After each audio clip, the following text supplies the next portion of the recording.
दुःखेष्वनुद्विग्नमः सुखेषु विगतशुभ्रः नितराग भय क्रोध स्थित दीन मुनिरुच्यते। स्थित दीन मुनिरुच्यते। कहते हैं जैसे आपने प्रश्न पूछा जिस विषय में कि गुस्सा आता है, क्रोध आता है, कितना आता है? बहुत ज्यादा आता है। कब आता है? जब आपकी जैसी इच्छा हो, आपको जैसा चाहिए वैसा कोई व्यवहार ना करे तो आपको गुस्सा आता है, या फिर कोई काम बार बार बताते जाए आपको गुस्सा आता है ना?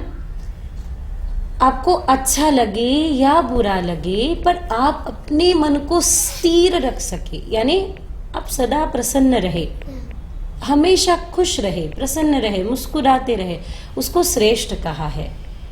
मेरे पीछे कहो, जीवन में सदा मुस्कुराते रहो, मुस्कुराना जिंदगी की जरूरत है।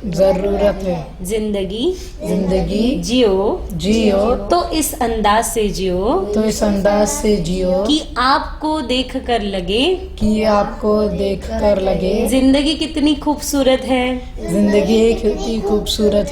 आपने मुझे एक बात बताई थी, वो बहुत अच्छी लगी मुझे। जब हम आ रहे थे आपने कहा कि मेरे पापा कहते हैं तुम्हें बड़ा आदमी बनना है पर अपने पैर जमीन पे रखना है, जमीन से जुड़े रहना पर अपने मन में बड़े विचारों को रखना। ये एक श्रेष्ठ पुरुष का लक्षण है। हिमालय भी बहुत ऊंचा है लेकिन उसके पैर नीचे ही जमीन। हाँ बिल्कुल। और मन पे आपने जैसा भी कहा, मन पे नियंत्रण रखना चाहिए। वो कैसे करना, वो कैसे करें? ये बहुत महत्वपूर्ण है। एक स्टोरी, ठीक है।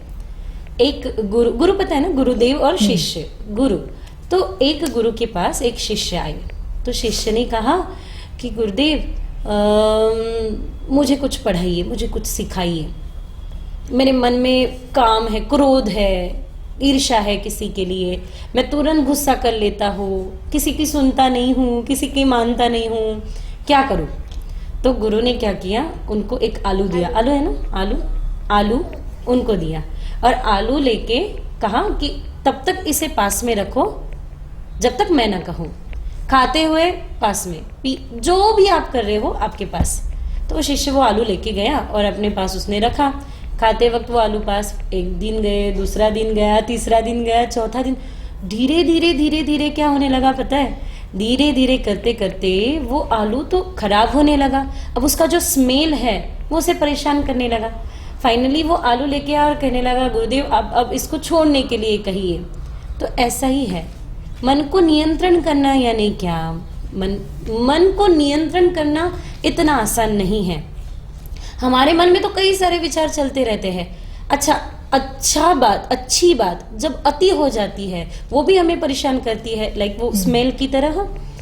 तो इस बात को छोड़ना है और मन को नियंत्रित करना है, बुरे बातों की ओर से अपने मन को हटाना है, अच्छी बातों की ओर लगाना है।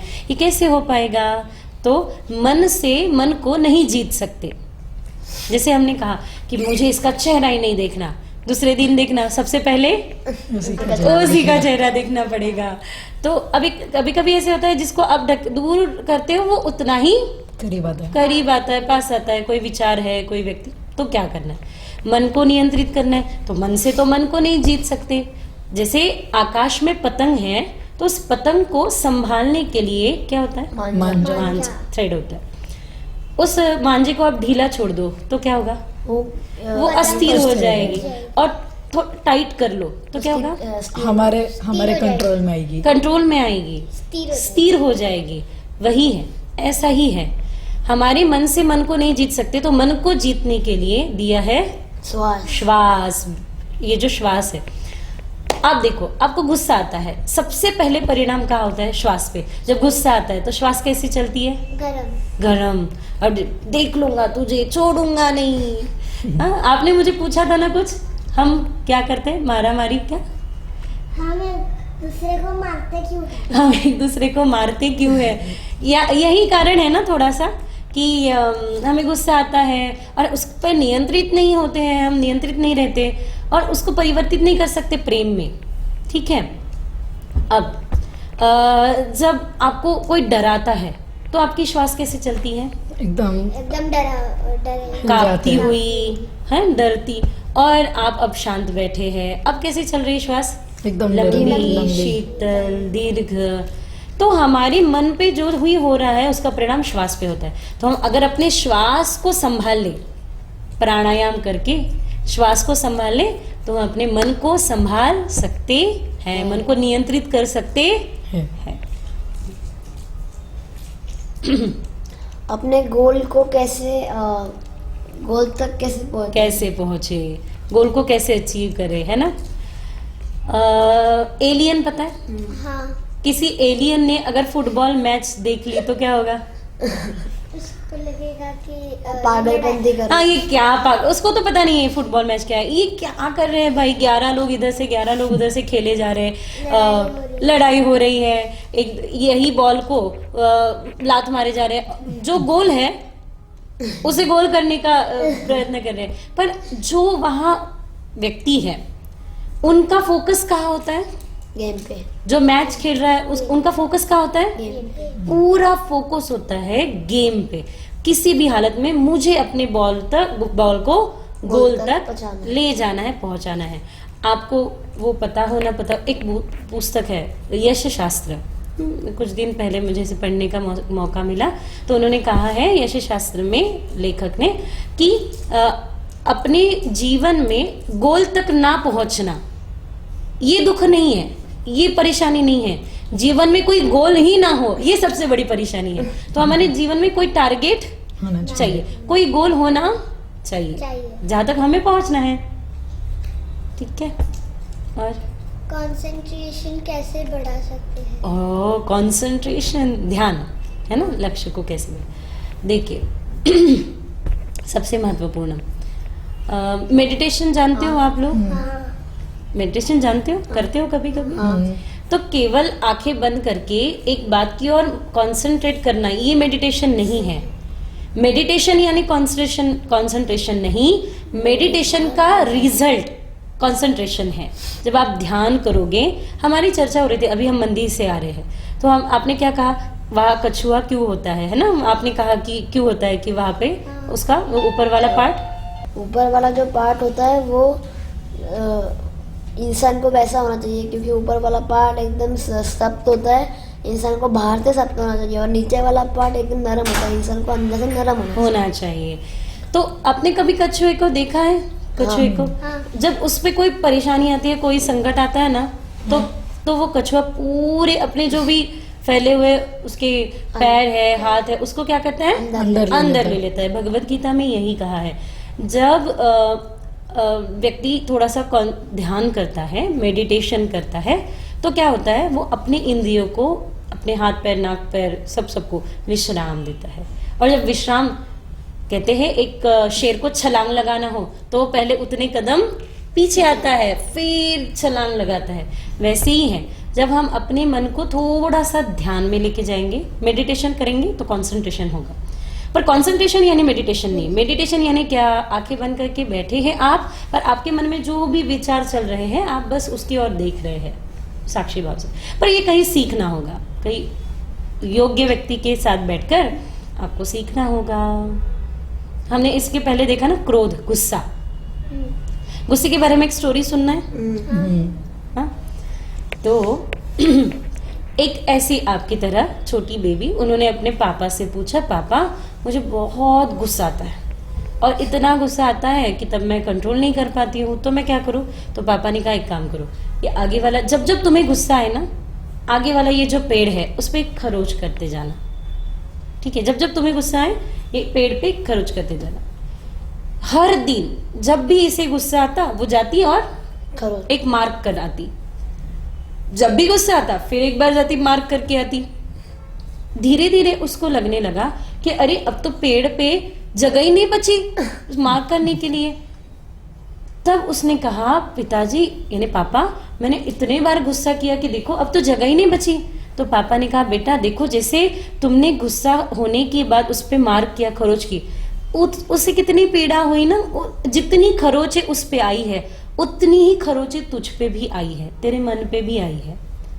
तो इसीलिए कहते हैं ना, दुनिया ने समझदारी तो दे दी पर मासूमियत छीन ली।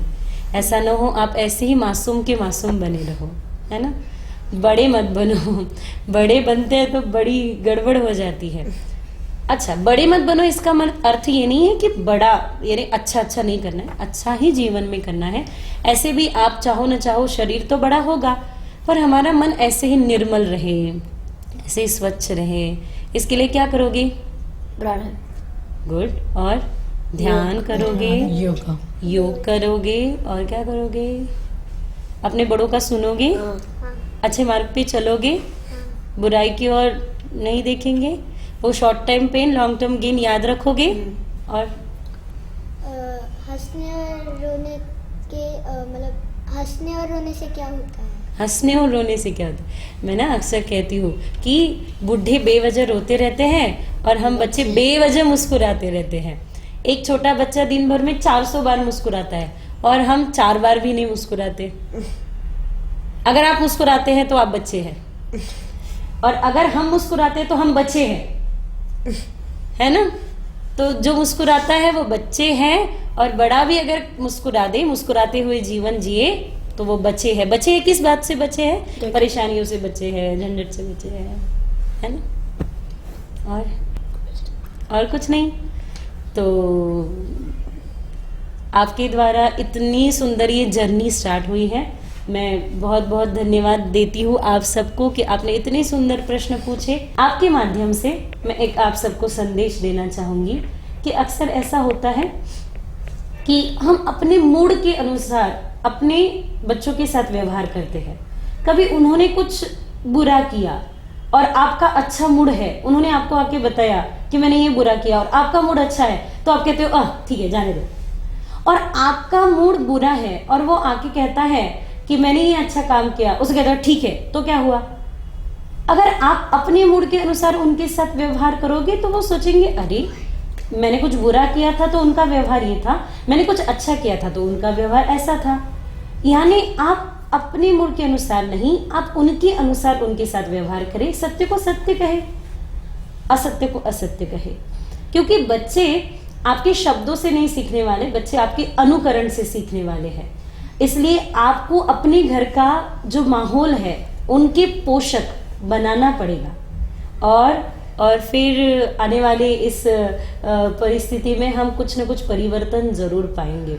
तो मैं निवेदन करती हूँ कि थोड़ा सा शिक्षा प्रणाली की ओर ध्यान दें। अगर हम इस उम्र में बच्चों को भगवत गीता सिखाएंगे तो निश्चित ही आगे चल के वो जिस मुख में भगवत गीता है वो मुख कभी गाली गलौज नहीं कर सकता, वो कभी अपशब्द आपके लिए नहीं बोल सकता। तो हम थोड़ा सा अवेयर हो जाएं। जितना समय हम बहिर्मुख होने के लिए गंवाते हैं, थोड़ा सा समय अपने बच्चों के लिए दें। तो देखना, क्रांति की लहर हमारे इस भारतवर्ष में लाने से कोई नहीं रोक सकता।